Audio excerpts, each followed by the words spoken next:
Hello student, स्वागत है बेटा आप सभी का सुपर 50 क्लास के ऑफिशियल यूट्यूब चैनल पर।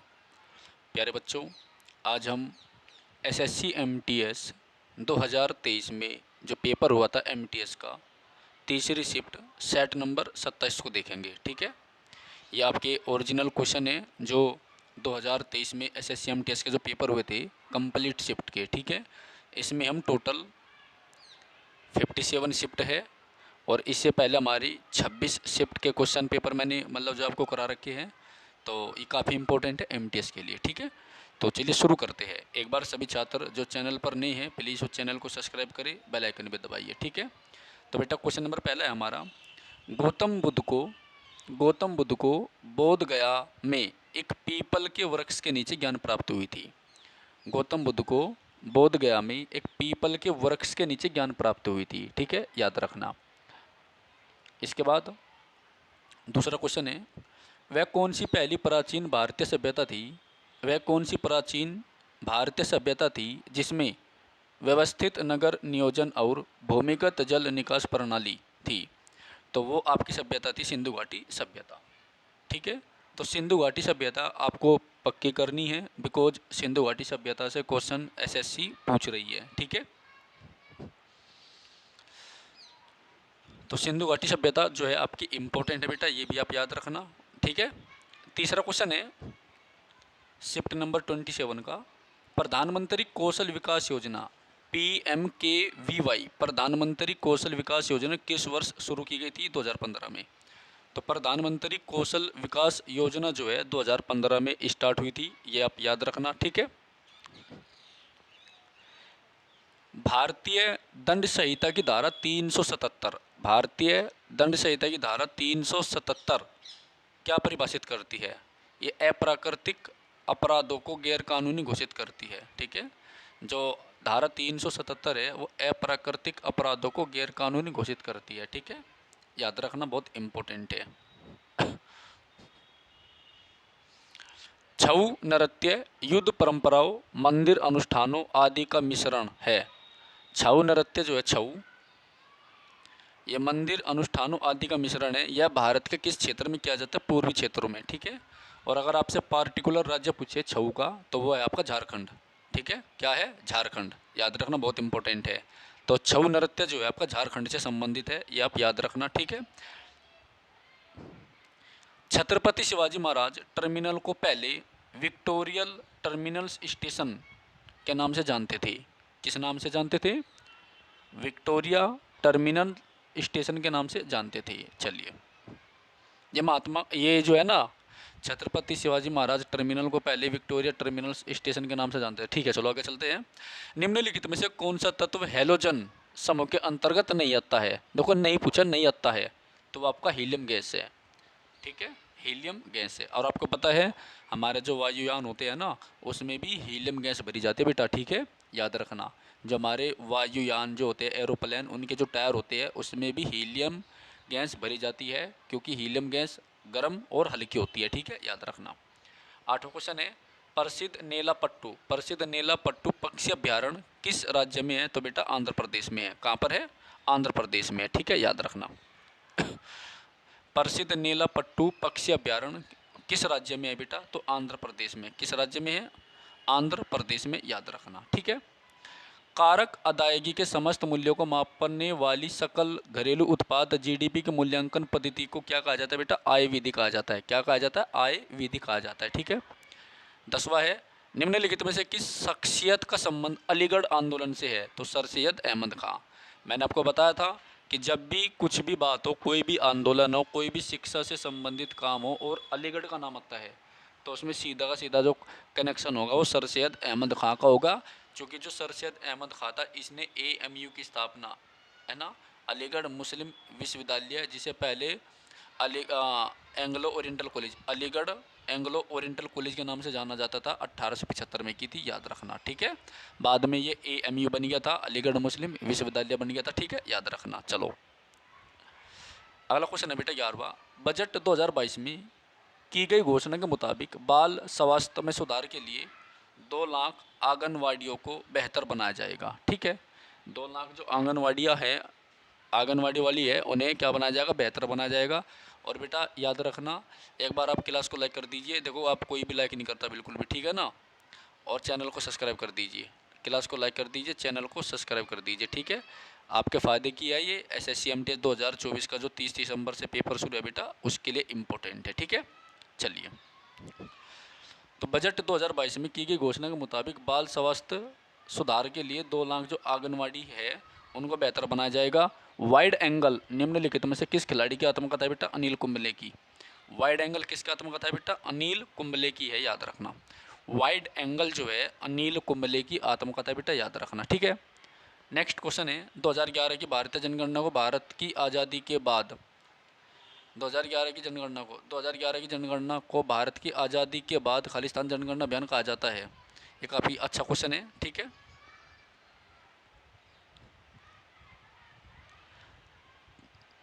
तो ये आज़ादी के बाद की सातवीं जनगणना थी, ठीक है।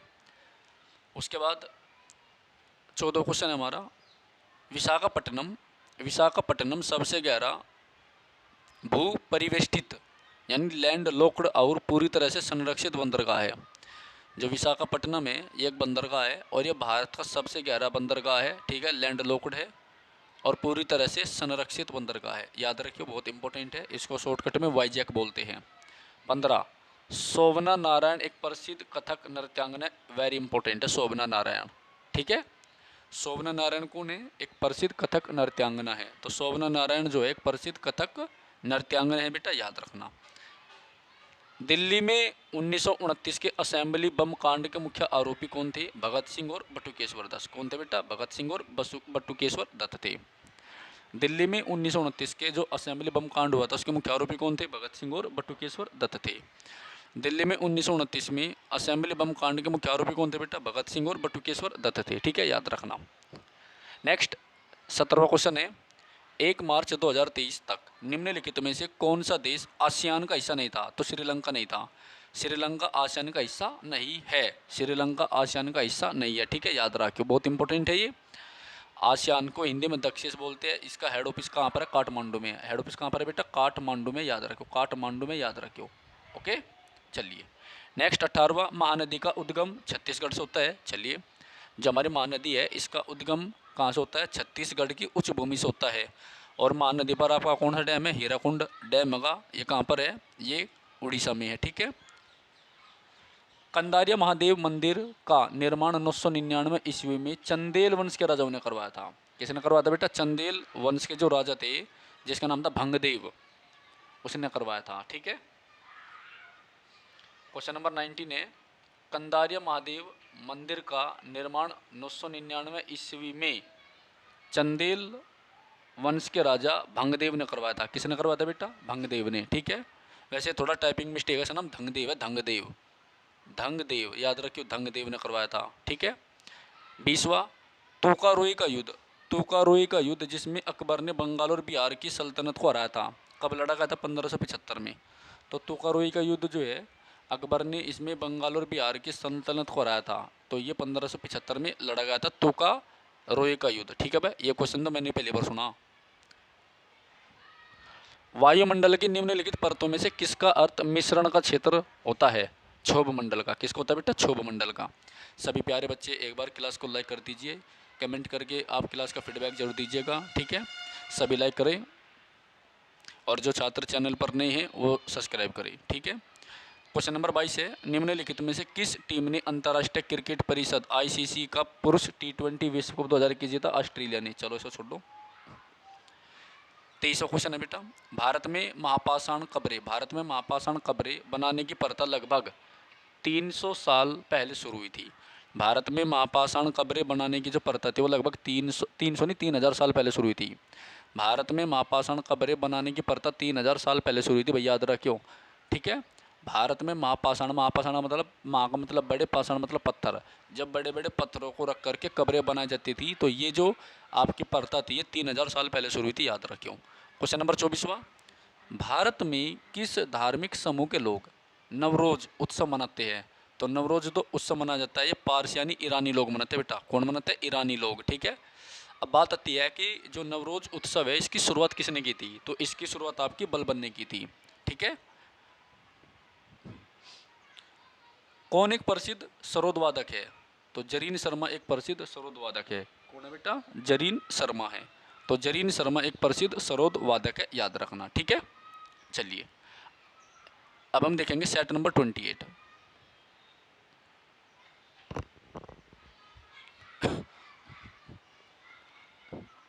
सेट नंबर 28 है बेटा, ये एसएससी एमटीएस 2023 का पेपर है जो 16 मई 2023 को हुआ था। पहली शिफ्ट को हम देखेंगे बेटा, और इससे पहले हमने 27 शिफ्ट को कवर किया है। प्ले लिस्ट बनी हुई है, जो छात्र नहीं है वो शुरुआत से क्लास देख सकता है। आपको पता है एसएससी अपने एग्ज़ाम में जो है ना हमेशा पीवाईक्यू पूछती है बेटा, याद रखना। एसएससी हमेशा पीवाईक्यू पूछती है, याद रखना। ठीक है।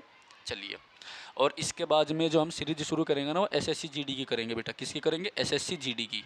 ठीक है, याद रखना, एसएससी जीडी की करेंगे। ओके। चलिए, चोरी चोरा कांड कब हुआ था बेटा, 1922 में। चोरी चोरा कांड कब हुआ था, 1922 में हुआ था। और चोरी चोरा कहाँ पर है बेटा, गोरखपुर में। ये अभी जो है आज की जो क्लास आई थी हमारी मॉर्निंग में, उसमें मैंने बताया था, और ये क्वेश्चन आपका फेज 12 में पूछा गया था कि चोरी चोरा जो है ये कहाँ पर है, गोरखपुर में है। और गोरखपुर कौन सी नदी पर है बेटा, राप्ती नदी पर है। ठीक है। चलिए, क्वेश्चन नंबर 2, किस देश ने 2022 में विश्व एथलेटिक्स चैंपियनशिप की मेज़बानी की, संयुक्त राज्य अमेरिका। ठीक है, ये हमारे काम का क्वेश्चन नहीं है, क्यों करंट अफेयर का है। ठीक है, पर आप याद रखना कि देखो करंट अफेयर में ये टॉपिक अगर इस पेपर में पूछा गया है तो ये इंपॉर्टेंट है। ठीक है, तो आप विश्व एथलेटिक्स चैंपियनशिप 2023-24 को जरूर देख लेना कहाँ पर हुई थी, है ना। निम्नलिखित में से कौन से पुष्पी और बीज धारण करने वाले पौधे अर्थात फेनरोगैम है, जिम्नोस्पर्म। जिम्नोस्पर्म तो आता ही है आपका। फेनोरोगैम कौन से बेटा, जिम्नोस्पर्म। भारत के किस देश के साथ सबसे लंबी सीमा साझा करता है, बांग्लादेश। भारत किस देश के साथ में सबसे लंबी सीमा साझा करता है बेटा, बांग्लादेश। बांग्लादेश कब बना था, 1971 में, याद रखना, बहुत इंपॉर्टेंट है। और आपको मैं बता दूं हाल ही में बांग्लादेश ने जो है ना हिल्सा मछली पर बैन लगा दिया। ठीक है, आपके पेपर में पूछा जा सकता है। बांग्लादेश ने, जैसे आज आपका 11 सितंबर है, ठीक है, तो बांग्लादेश ने जो है 10 सितंबर को जो है किस पे बैन लगा दिया, हिल्सा मछली पर बैन लगा दिया। किस पे लगा दिया बेटा, हिल्सा मछली पर। जो शेख हसीना भारत में है तो यह भारत में जो है ना आपसी भाईचारे को बढ़ावा देने के लिए हिल्सा मछली जो है भारत में भेजा करती थी, तो बांग्लादेश ने जैसे बैन लगा दिया हिल्सा मछली पर। ठीक है, तो इस समय पता चलता है कि हिल्सा मछली बांग्लादेश में होती है। ठीक है, बांग्लादेश कब बना था, 1971 में बना था। और बांग्लादेश और भारत के बीच में जो है आपका सुंदरवन डेल्टा भी है, ये भी आप याद रखना। ठीक है, बांग्लादेश की राजधानी क्या है, ढाका है। बहुत सारी चीज़ें हैं। ओके। चलिए,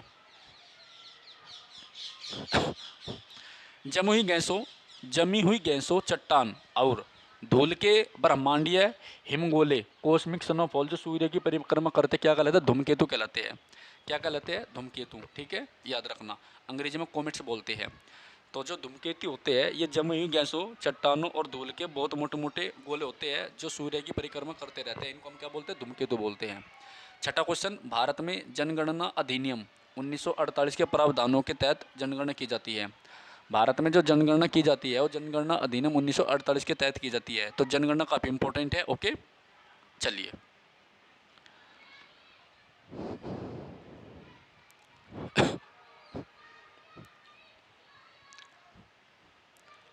निम्नलिखित में से कौन सा अनुष्ठान भारत के त्रिपुरा में पृथ्वी की सफाई के साथ साथ 14 देवताओं की पूजा करने संबंधित है, खर्ची पूजा। निम्नलिखित में से कौन सा अनुष्ठान भारत के त्रिपुरा में पृथ्वी की सफाई के साथ साथ 14 देवताओं की पूजा करने से संबंधित है, तो बेटा ये आपका खर्ची पूजा। तो खर्ची पूजा किससे संबंधित है, त्रिपुरा से। यानी खर्ची पूजा जो त्यौहार है त्रिपुरा में मनाया जाता है, ये इंपॉर्टेंट है। और त्रिपुरा आपका एकमात्र ऐसा स्टेट है भारत का जो बांग्लादेश से 3 ओर से घिरा हुआ है। ठीक है, जो 3 साइड से बांग्लादेश से घिरा हुआ है वो त्रिपुरा है, याद रखना। ठीक है, त्रिपुरा की राजधानी अगरतला है। तो त्रिपुरा में खर्ची पूजा मनाई जाती है। ओके। निम्नलिखित में से कौन सा विटामिन देखने की क्षमता में अहम भूमिका निभाता है, वह विटामिन ए। निम्नलिखित में से कौन सा विटामिन देखने की क्षमता में अहम भूमिका निभाता है बेटा, विटामिन ए। और सबसे ज़्यादा विटामिन ए किस में से मिलता है आपको, तो सबसे ज़्यादा विटामिन ए मिलता है आपको गाजर से। ठीक है, विटामिन ई की कमी से रतौंधी रोग होता है। कपास उगाने के लिए कितने पाला रहित दिनों की आवश्यकता होती है, 210। अगर आपको कपास उगानी है तो कितने पाला रहित दिनों की आवश्यकता पड़ेगी बेटा? 210 दिनों की आवश्यकता पड़ेगी। ठीक है। द वाइट टाइगर नामक पुस्तक के लेखक कौन है बेटा? अरविंद अडिगा। कौन है? Arvind Adiga. The White Tiger नामक पुस्तक के लेखक कौन है बेटा? अरविंद अडिगा है। कौन है? अरविंद अडिगा। ठीक है, याद रखना। अक्टूबर 2022 तक प्रधानमंत्री नरेंद्र मोदी 600 प्रधानमंत्री किसान समृद्धि केंद्र का उद्घाटन कर चुके हैं। अक्टूबर 2022 तक प्रधानमंत्री नरेंद्र मोदी 600 कितने 600 प्रधानमंत्री किसान समृद्धि केंद्रों का उद्घाटन कर चुके हैं। बहु परमाणुक धनायनों के सामान्य नाम प्राय प्रत्यय ओनियम के साथ समाप्त होते हैं। छोड़ो इसको भी। 13 क्वेश्चन इंपॉर्टेंट है। पंडित रविशंकर को वर्ष 99 में भारत के सर्वोच्च नागरिक सम्मान भारत रत्न से सम्मानित किया गया था। तो पंडित रविशंकर जो है, इन्हें भारत का सबसे बड़ा जो सम्मान होगा भारत रत्न से सम्मानित किया गया था 1999 में। और पंडित रविशंकर का संबंध है सितार से। तो पंडित रविशंकर एक सितार वादक है बेटा, याद रखियो। पंडित रविशंकर कौन है? एक सितार वादक है। एक सितार वादक है पंडित रविशंकर। तो पंडित रविशंकर कौन है? एक सितार वादक है। ठीक है। 14वां है, भारतीय संविधान में एकल नागरिकता की विशेषता ब्रिटेन के संविधान से ली गई है। भारतीय संविधान में एकल नागरिकता की विशेषता ब्रिटेन के संविधान से ली गई है। भारतीय संविधान में एकल नागरिकता की विशेषता ब्रिटेन के संविधान से ली गई है बेटा, याद रखना। ठीक है। नेक्स्ट, 1857 के विद्रोह के बाद 1857 के विद्रोह के बाद किस मुगल शासक का अंग्रेजों ने तख्ता पलट कर उसे बर्मा से निर्वासन कर दिया था बेटा? बहादुर शाह जफर द्वितीय। 1857 का जो विद्रोह था उसका प्रमुख नेता कौन था? बहादुर शाह जफर द्वितीय था। तो अंग्रेजों ने जो है तख्ता पलट कर दिया था और उसे बर्मा में निर्वासित कर दिया था, यानी बर्मा की राजधानी रंगून में भेज दिया था। ठीक है, याद रखियो। और इसकी पेंशन वेंशन भी बंद कर दी थी। ठीक है। तो अंतिम मुगल सम्राट भी आपका बहादुर शाह जफर द्वितीय है। निम्नलिखित में से कौन सा नृत्य युद्ध के हिंदू देवता मुरुगन कौन सा नृत्य युद्ध के हिंदू देवता मुरुगन की अनुष्ठानिक पूजा के दौरान भक्तों द्वारा किया जाने वाला है बेटा? तो है कावड़ी अट्टम। कौन सा बेटा? कावड़ी अट्टम। कौन सा है? कावड़ी अट्टम। ठीक है, याद रखियो। कौन सा बेटा? कावड़ी अट्टम है। कावड़ी अट्टम, कावड़ी अट्टम। ठीक है। उसके बाद 17वां है, 5वें खेलो इंडिया यूथ गेम्स 2022 का आयोजन 2023 में किस राज्य में किया गया था? मध्य प्रदेश में। 5वें खेलो इंडिया यूथ गेम 2022 का आयोजन मध्य प्रदेश में हुआ था। 18वां क्वेश्चन है, अशोक के शिलालेखों में वर्णित जानकारी के अनुसार मौर्य साम्राज्य में कितने प्रमुख राजनीतिक केंद्र थे बेटा? 5 थे। तो मौर्य साम्राज्य में कितने प्रमुख राजनीतिक केंद्र थे बेटा? 5 थे। अशोक के शिलालेखों में वर्णित जानकारी के अनुसार मौर्य साम्राज्य में कितने प्रमुख राजनीतिक केंद्र थे? 5 थे। ठीक है। परिवारों द्वारा प्राप्त राष्ट्रीय आय को व्यक्तिगत आय कहा जाता है। क्या कहा जाता है बेटा? व्यक्तिगत आय कहा जाता है, याद रखना। क्या कहा जाता है? व्यक्तिगत आय कहा जाता है। निम्नलिखित में से किसे दुनिया भर में भरतनाट्यम की साम्राज्ञी के रूप में जाना जाता है बेटा? तंजौर बाला सरस्वती को। किसे दुनिया भर में भरतनाट्यम की साम्राज्ञी के रूप में जाना जाता है? उसका नाम है तंजौर बाला सरस्वती। कौन है बेटा? तंजौर बाला सरस्वती। ठीक है। तो एक बार सभी बच्चे जो है क्लास को लाइक कर दीजिए। ठीक है, चैनल को सब्सक्राइब कर दीजिए। ओके भाइयों, चलो अगला क्वेश्चन है बेटा, देखो। किशोर न्याय संशोधन विधेयक 2021 किशोर न्याय अधिनियम 2015 में संशोधन करना चाहता है। छोड़ो इसको। तो 22वां क्वेश्चन, निम्नलिखित में से कौन सी नदी बंगाली की खाड़ी में नहीं गिरती बेटा? ताप्ती। तो ताप्ती कहाँ गिरती है? अरब सागर में। ताप्ती नदी और नर्मदा नदी कहाँ गिरती है बेटा? अरब सागर में। ठीक है, याद रखियो। ओके। तो ताप्ती और नर्मदा नदी आपकी अरब सागर में गिरती है, याद रखना। गंगा नदी आपकी बंगाल की खाड़ी में गिरती है, ये भी आप याद रखना। ठीक है। चलो अगला क्वेश्चन देखते हैं, 23वां।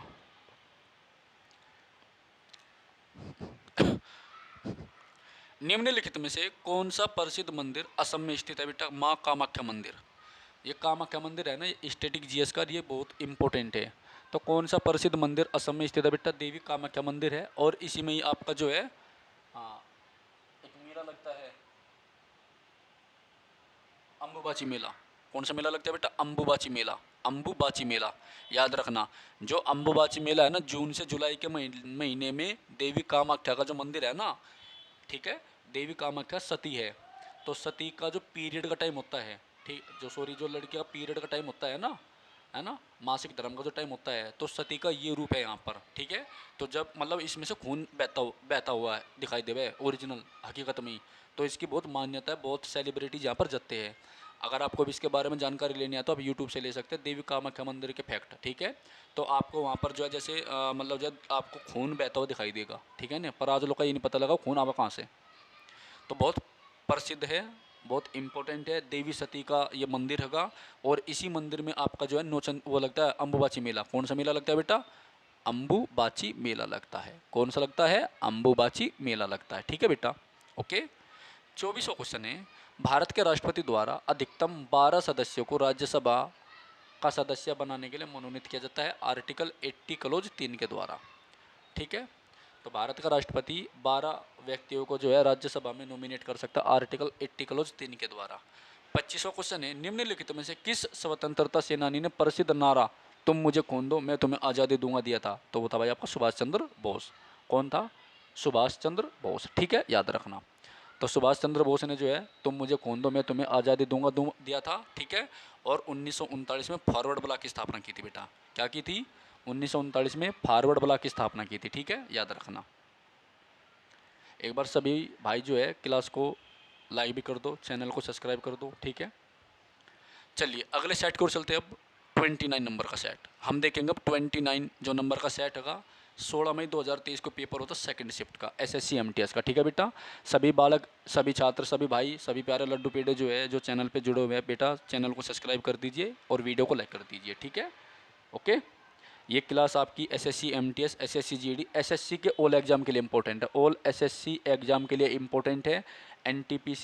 NTPC रेलवे के एग्जाम के लिए इंपॉर्टेंट है बेटा।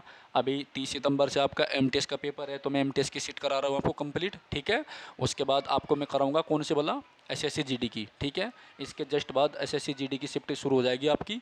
ओके, इसके टोटल 57 सेट है। कितने बेटा? 57 सेट है। और आज हम 57 में से जो है 29 सेट करेंगे। ठीक है, तो डेली आप क्लास देखा करें। जब भी मुझे समय मिलेगा तभी मैं अपनी क्लास बना के अपलोड कर दिया करूँगा बेटा। ठीक है ना, याद रखना। ओके, तो मैं सोच रहा हूँ एक दिन में आपको 2-2 3-3 क्लास मिल जाए तो ज़्यादा बेटर है। ओके, चलिए शुरू करते हैं। सेट नंबर 29 को एक बार क्लास को लाइक कर दीजिए बेटा। जो जो छात्र लाइव जुड़े हुए हैं वो चैनल को सब्सक्राइब करें और कमेंट करें। ठीक है, ओके बेटा। सेट नंबर 29, सेट नंबर 29 16 मई 2023 सेकंड शिफ्ट। पहला क्वेश्चन है हमारा, आयनिक यौगिक MgCl2 मैग्नीशियम क्लोराइड का रासायनिक नाम क्या है? Magnesium chloride. अच्छा, ये तो मैंने खुद ही बता दिया। तो आयनिक यौगिक MgCl2 का रासायनिक नाम क्या बेटा? मैग्नीशियम क्लोराइड है। ठीक है, चलिए। भारत की कौन सी नदी बंगाली खाड़ी में गिरती है? गोदावरी। कौन सी नदी गिरती है बेटा? गोदावरी। ठीक है, और इससे पहले क्या था कि कौन सी नहीं गिरती है बंगाली खाड़ी में? वो आपकी ताप्ती थी। ठीक है, तो गोदावरी नदी जो है नासिक की तरियाबंग पहाड़ी से निकलती है। ठीक है, याद रखना। और नासिक आपका गोदावरी नदी पर ही है। तीसरा क्वेश्चन हमारा, लाला लाजपत राय किस संगठन के एक सक्रिय सदस्य थे? लाला लाजपत राय किस संगठन के एक सक्रिय सदस्य थे बेटा? वे आर्य समाज के थे। किसके थे? आर्य समाज के। तो लाला लाजपत राय किस संगठन के एक सक्रिय सदस्य थे? आर्य समाज के। लाला लाजपत राय किस संगठन के एक सक्रिय सदस्य थे बेटा? आर्य समाज के। ठीक है, याद रखना। ओके, चलो। फोर्थ क्वेश्चन है, निम्नलिखित में से कौन सा नृत्य भारत के जम्मू और कश्मीर का एक लोक नृत्य बेटा? रऊप। इंपॉर्टेंट है रऊप। जो रऊप नृत्य है ये जम्मू कश्मीर का एक लोक नृत्य है, याद रखना। ठीक है, प्रत्येक टीम में 11 खिलाड़ी वाली 2 टीमों के बीच निम्न में से कौन सा खेल खेला जाता है बेटा? क्रिकेट। 8वीं शताब्दी के मध्य में एक राष्ट्रकूट प्रमुख दंती दुर्ग ने चालुक्य अधिपति का तख्ता पलट करके एक अनुष्ठान करवाता है जिसे शाब्दिक रूप से हिरण्यगर्भ कहा जाता है। जो दंती दुर्ग था, ठीक है, और ये राष्ट्रकूट वंश का प्रमुख था दंती दुर्ग। तो इसने चालुक्य अधिपति का तख्ता पलट कर दिया था और एक अनुष्ठान करवाया था, एक यज्ञ करवाया था, इसे हिरण्यगर्भ कहा जाता है। 4 दिवसीय फसल कटाई उत्सव पोंगल आमतौर पर कहाँ मनाया जाता है बेटा? दक्षिण भारत में। पोंगल जो है आमतौर पर दक्षिण भारत में मनाया जाता है। पोंगल कहाँ मनाया जाए बेटा? दक्षिण भारत में मनाया जाता है, याद रखना। ओके ओके, और ओणम केरल में मनाया जाता है। और जो ओणम फेस्टिवल है वो केरल की वेमनांद झील में मनाया जाता है, याद रखना। भारतीय शास्त्रीय नृत्यांगना सोनल मानसिंह, इंपॉर्टेंट। भारतीय शास्त्रीय नृत्यांगना सोनल मानसिंह को निम्नलिखित में से किन पुरस्कारों से सम्मानित किया गया? पद्म भूषण, पद्म विभूषण।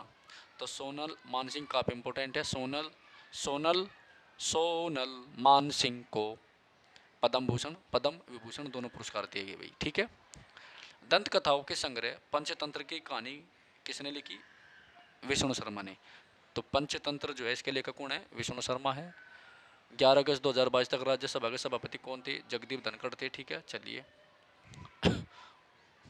1192 में तराइन के द्वितीय युद्ध में पृथ्वीराज चौहान को किसने पराजित किया था? बेटा मोहम्मद गोरी ने किया था। किसने किया था? मोहम्मद गोरी ने किया था। किस चुनाव में मतदान करने वाले पात्र मतदाता के प्रतिशत को मतदान प्रतिशत कहा जाता है?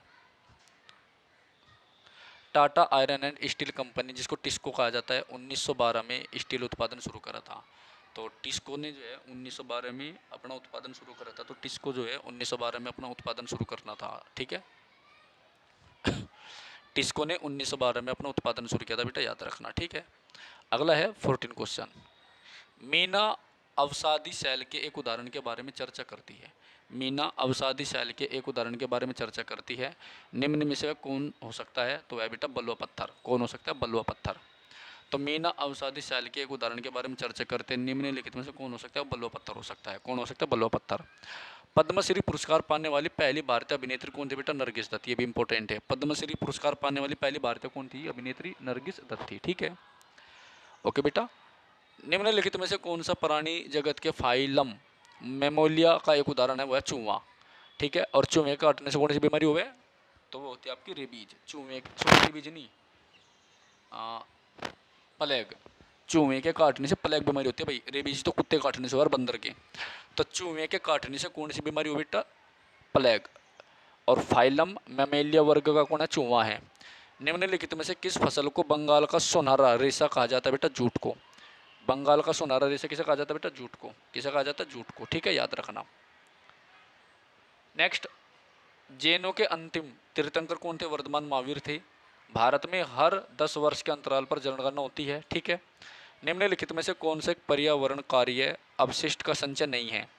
जीडीपी देश की अर्थव्यवस्था का सूचक है। जीडीपी में जी का मतलब होता है डोमेस्टिक, यानी ग्रोस डोमेस्टिक प्रोडक्ट।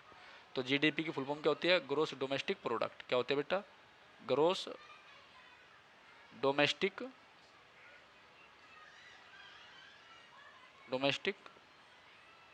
प्रोडक्ट।